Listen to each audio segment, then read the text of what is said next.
नमस्कार दर्शक बंधु आज हे जून मास 20 तारिख शुक्रवार। आज दिन जाकर 20टी गुरुत्वपूर्ण खबर उपरे आसंतु नजर पकाइबा। ता पूर्व आपण मानक भल पाइबा स्वरूप गोटे गोटे लाइक एवं सब्सक्राइब निश्चय करिवे। तेबे आसंतु संपूर्ण खबर उपरे नजर पकाइबा। आजिर प्रथम खबर, आज खोलिबो स्कूल। सबु जिल्लापाल मानक चिठी लिखि एभली कइला विद्यालय एवं गणशिक्षा विभाग। स्कूल खोलिबा नै गणशिक्षा मंत्री नित्यानंद गंड आज बड़ घोषणा करिसेंती। कटक, जाजपुर और भद्रक रे जिल्लापाल मानक निर्देश रे स्कूल बंद रहिबा नै से कहिसेंती। सेहीपरि अन्य सबु जिल्ला रे आज खोलिबो स्कूल। एहारी भितरे गणशिक्षा विभाग पक्षरु सबु जिल्लापाल मानक चिठी करा जायछि। चिठी रे उल्लेख रहिछि जे वर्षा ऋतु जारी रहिथिबारु स्कूल खोलिबा समय रे सतर्कता अवलंबन करिबार आवश्यकता रहिथिबा नै कुहा जायछि। वर्तमान पानी को रोग हेउथिबा बेले सतर्क रहिबा पई कुहा जायछि। स्कूल खोलिबा पूर्वरु सब किछि तदारख करा जिवो, जेपरि कि छात्र छात्री सुरक्षित रही परिबे। आउ किछि विषय प्रति ध्यान देबाको मध्य गाइडलाइन जारी करा जायछि, जेपरि कि स्कूल हॉस्टल सहित classroom, common room, office room, lab, library, bathroom, रोषेईशाला, खाइबा गृह एवं स्टोर रूम को परिष्कार रखिबा उचित बोली कुहा जायछि। पानी टांकी, ड्रेन इत्यादि सफा करिबा।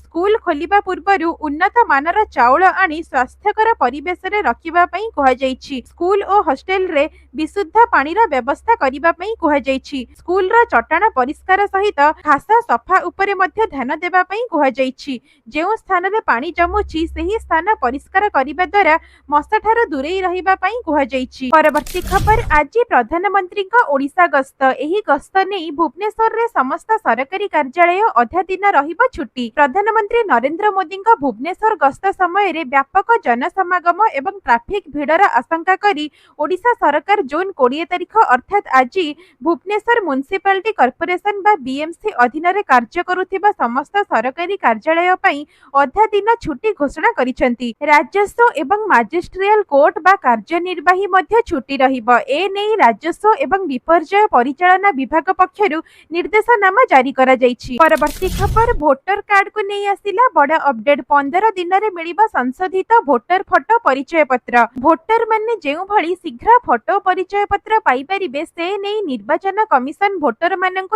परिचय पत्र पठाइबा पई कार्य द्रुत गति रे करिबा पई निष्पत्ति नेइछंती। एनिकी वोटर परिचय पत्र 15 दिन मध्य रे वोटर मानक पहुंचाई दिया जिवो, जहा पूर्वरु लागुथिबा समय को प्राय अधा करि दिया जायछि। अधिकारी माने जणाइछंती जे एहा पूर्वरु वोटर फोटो परिचय पत्र वोटर को पहुंचाइबा को 1 मासरु अधिक समय लागुथिला।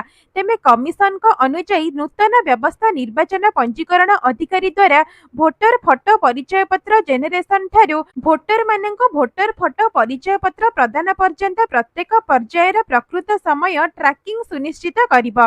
प्रत्येक पर्यायर वोटर माने एसएमएस माध्यम रे मध्य सूचना पाइबे। एही उद्देश्य रे निर्वाचन आयोग तांकर निकट रे लॉन्च होइथिबा ईसी आईनेट प्लेटफॉर्म रे एक निर्दिष्ट आईटी मॉड्यूल प्रचलन करिसेंती। परवर्ती खबर, आसंता 24 जाए राज्य रे प्रबल वर्षार संभावना। आज 4टी जिल्ला को ऑरेंज वार्निंग। जून 24 पर्यंत ओडिशा रे वर्षा जारी रहिबो बोली पाणीपाग विभाग पक्षरु पूर्वानुमान करा जायछि।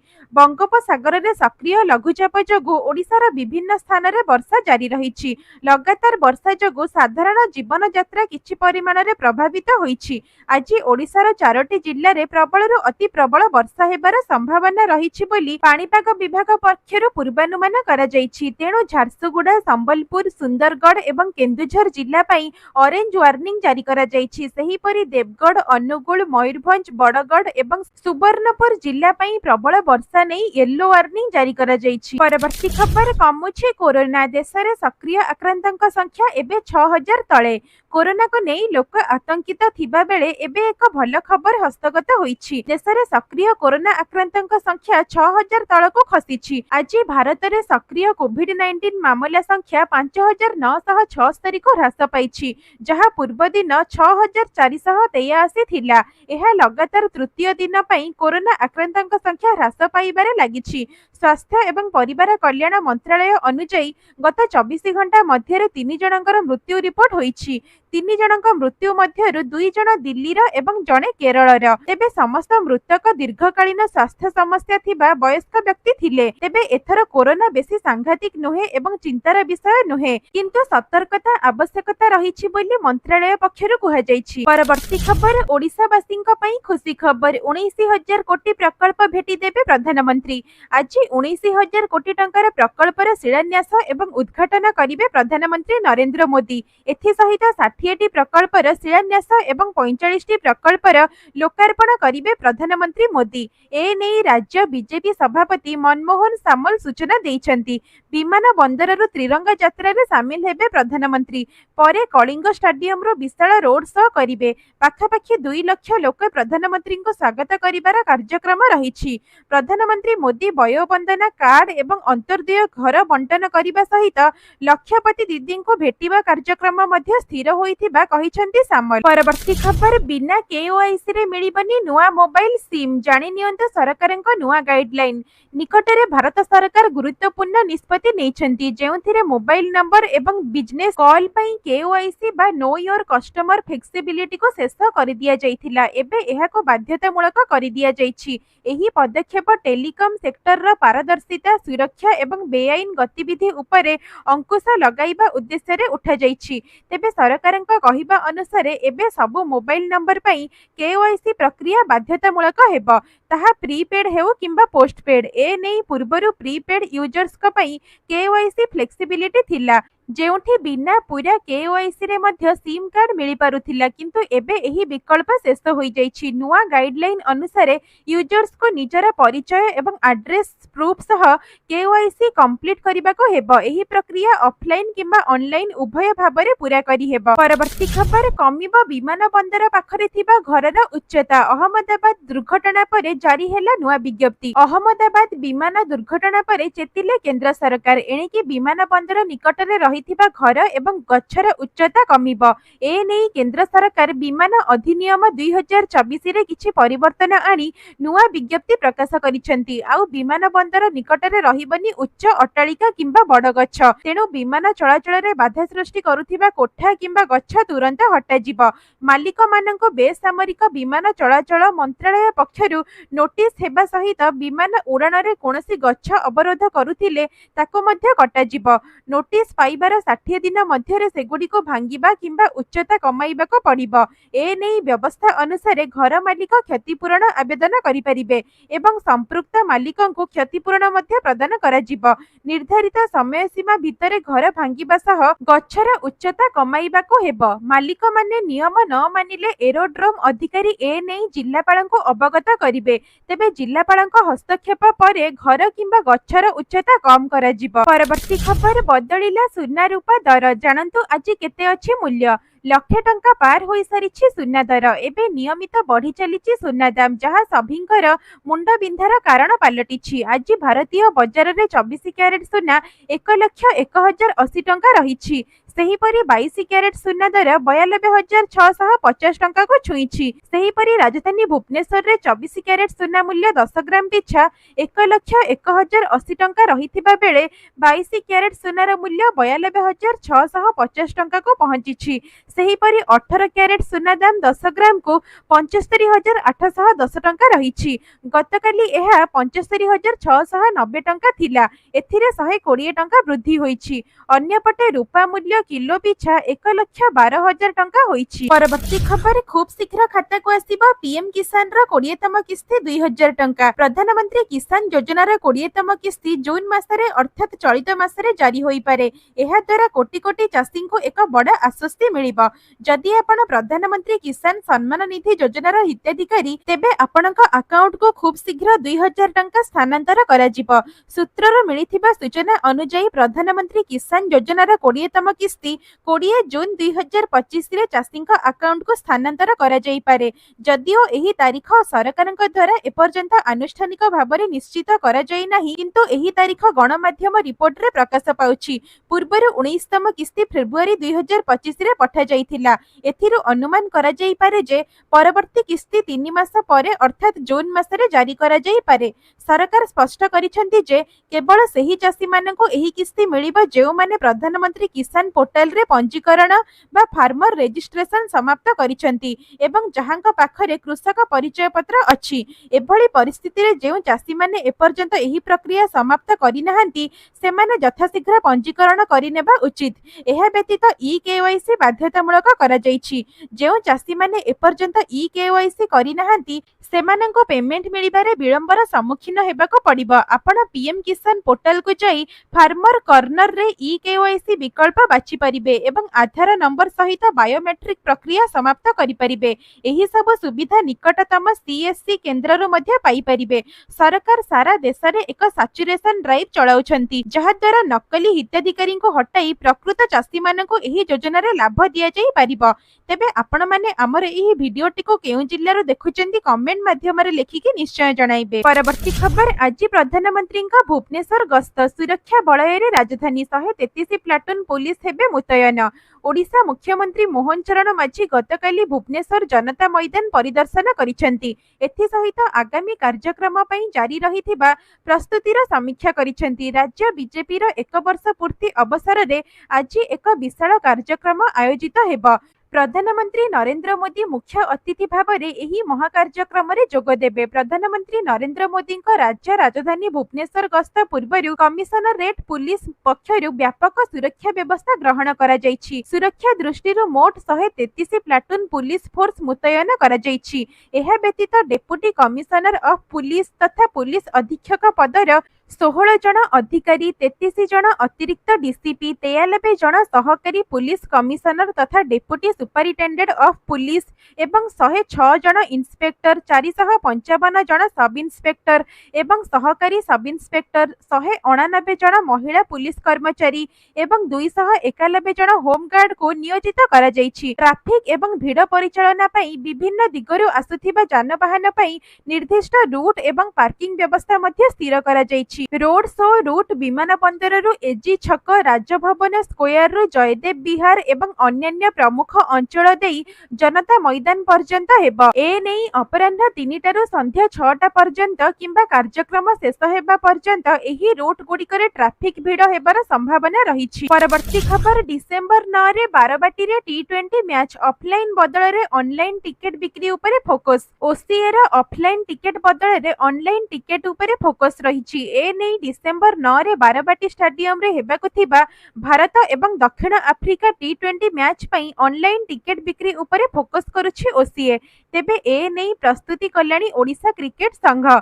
ଏହା ଏକ ଗୁରୁତ୍ୱପୂର୍ଣ୍ଣ ବୈଠକରେ ଅନୁଷ୍ଠିତ ହେବ। ଅନ୍ୟ ରାଜ୍ୟଗୁଡ଼ିକରେ କ୍ରିକେଟ ସଂଘ ଅନଲାଇନ ଟିକେଟ ବିକ୍ରି କରୁଛନ୍ତି। ତେବେ ସମସ୍ତ କମିଟି ସଦସ୍ୟଙ୍କ ମତ ଅନୁସାରେ ଅନଲାଇନ ନା ଅଫଲାଇନରେ ଟିକେଟ ବିକ୍ରି ହେବ ବୋଲି କହିଛନ୍ତି ଓସିଏ ସମ୍ପାଦକ। ସିରିଜର ପ୍ରଥମ ଟି20 ଭାରତ ଏବଂ ଦକ୍ଷିଣ ଆଫ୍ରିକା ମ୍ୟାଚ୍ ବାରବାଟୀରେ ଖେଳାଯିବ।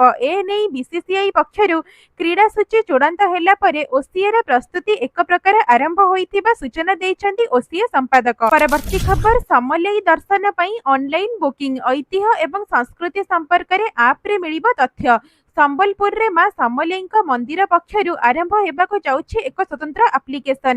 ଏଚଡିଏଫସି ବ୍ୟାଙ୍କ ସହାୟତାରେ ଏହି ଆପ୍ଲିକେସନ ତିଆରି ଚାଲିଛି।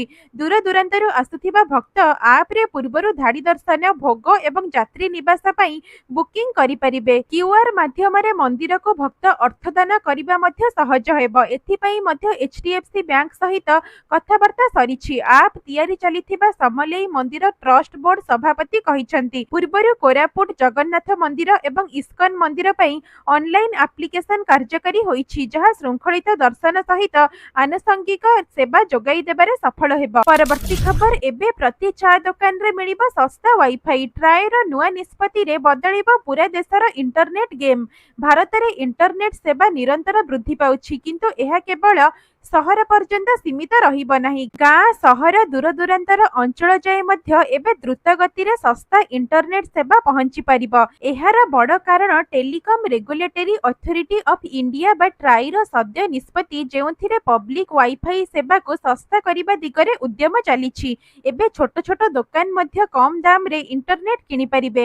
ଏବଂ ନିଜର ଗ୍ରାହକଙ୍କୁ ଶସ୍ତା ଦରରେ ୱାଇଫାଇ ସେବା ଦେଇପାରିବେ। ଟ୍ରାଇ ଏହା ସ୍ଥିର କରିଛି ଯେ ପବ୍ଲିକ୍ ଡାଟା ଅଫିସ୍ ଯେମିତିକି ଚା ଦୋକାନ, ଗ୍ରୋସରୀ ଷ୍ଟୋର ବା ପାନ ଦୋକାନରେ ୱାଇଫାଇ ଦେଉଥିବା ଛୋଟ ଛୋଟ ଦୋକାନୀଙ୍କୁ ଇଣ୍ଟରନେଟ୍ ସର୍ଭିସ ପ୍ରୋଭାଇଡର ବା ଆଇଏସପି ସେତିକି ହିଁ ଦାମରେ ସେବା ଦେବେ ଯେତେ ସେ ଏକ ସାଧାରଣ ବ୍ରଡବ୍ୟାଣ୍ଡ ୟୁଜର ଠାରୁ ଆଦାୟ କରନ୍ତି। ଏହି ନୂଆ ନିୟମ ସେହି ପିଡିଓଏସରେ ଲାଗୁ ହେବ ଯାହାର ୱାଇଫାଇ ସ୍ପିଡ୍ 200 MBPS ପର୍ଯ୍ୟନ୍ତ ରହିଛି। ଏହାର ସିଧାସଳଖ ଫାଇଦା ସେହି ଗ୍ରାହକଙ୍କୁ ହେବ ଯାହା ଏବେ ସୁଦ୍ଧା ମହଙ୍ଗା ମୋବାଇଲ ଡାଟା କାରଣରୁ ସୀମିତ ଇଣ୍ଟରନେଟ୍ ବ୍ୟବହାର କରିପାରୁ ନଥିଲେ। ପରବର୍ତ୍ତୀ ଖବର, ଭାରତରେ 2000 କୋଟିରୁ ଅଧିକ ଟଙ୍କାର ନିବେଶ କରିବ ଆମାଜନ।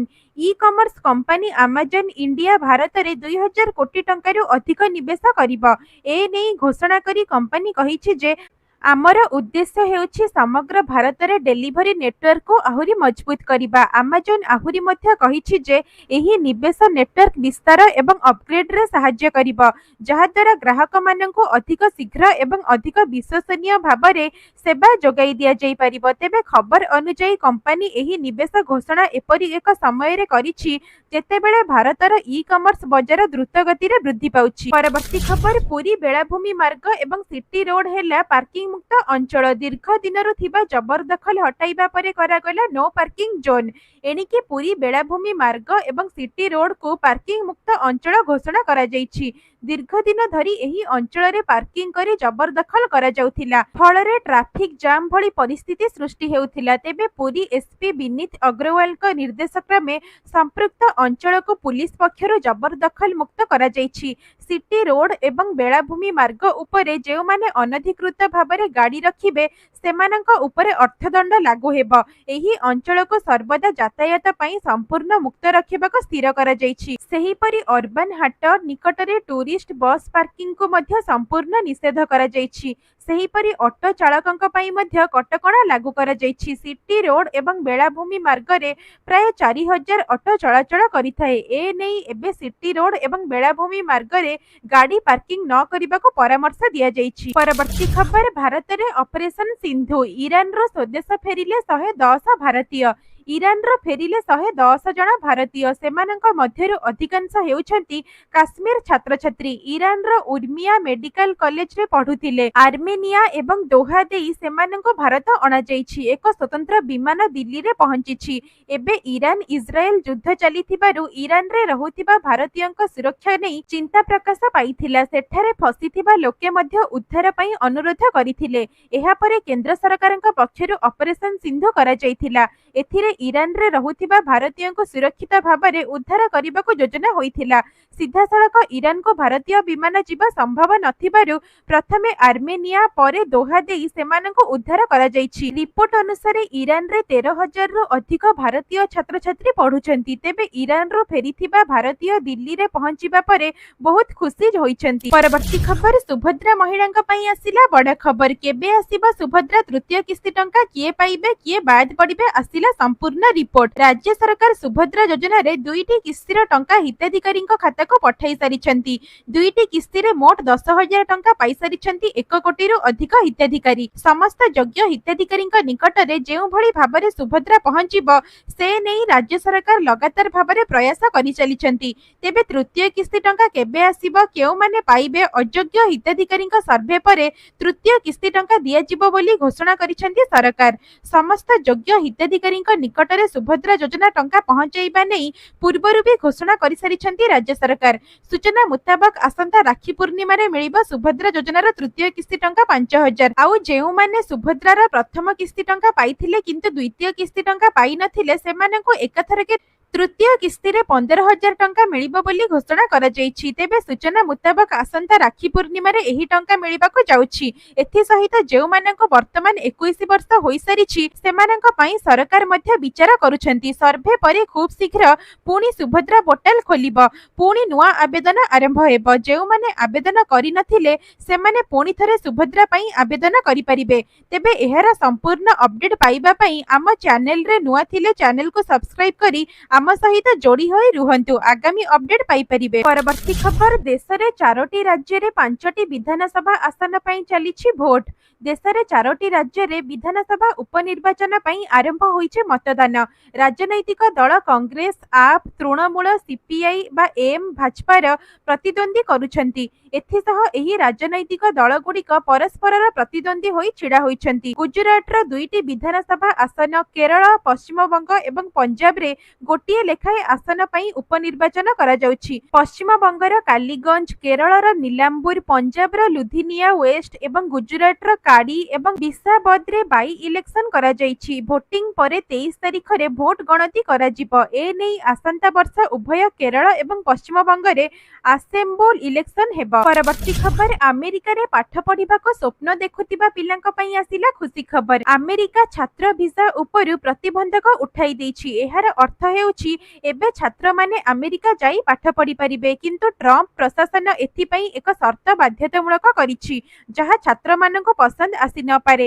ତେବେ ପ୍ରକୃତରେ ବୈଦେଶିକ ବିଭାଗ ଦ୍ୱାରା ଜାରି ନୂତନ ନିର୍ଦ୍ଦେଶାବଳୀ ଅନୁଯାୟୀ ଆମେରିକାରେ ପଢ଼ିବାକୁ ଚାହୁଁଥିବା ବିଦେଶୀ ଛାତ୍ରମାନଙ୍କୁ ସେମାନଙ୍କର ସୋସିଆଲ ମିଡିଆ ପ୍ରୋଫାଇଲ ସ୍କ୍ରିନିଂ କରିବାକୁ ପଡ଼ିବ। ଛାତ୍ରଙ୍କ ସୋସିଆଲ ମିଡିଆରେ ଆମେରିକା ବିରୁଦ୍ଧରେ ବିଷୟବସ୍ତୁ କିମ୍ବା ପୋଷ୍ଟଗୁଡ଼ିକୁ ଯାଞ୍ଚ କରିବା ପାଇଁ ଏପରି ନିଷ୍ପତ୍ତି ନିଆଯାଇଛି। ତେବେ ଯାଇ ଆମେରିକାରେ ପାଠ ପଢ଼ିବାକୁ ସ୍ୱପ୍ନ ଦେଖୁଥିବା ପିଲାଙ୍କର ଭିସା ଉପରୁ ପ୍ରତିବନ୍ଧକ ଉଠାଯିବ।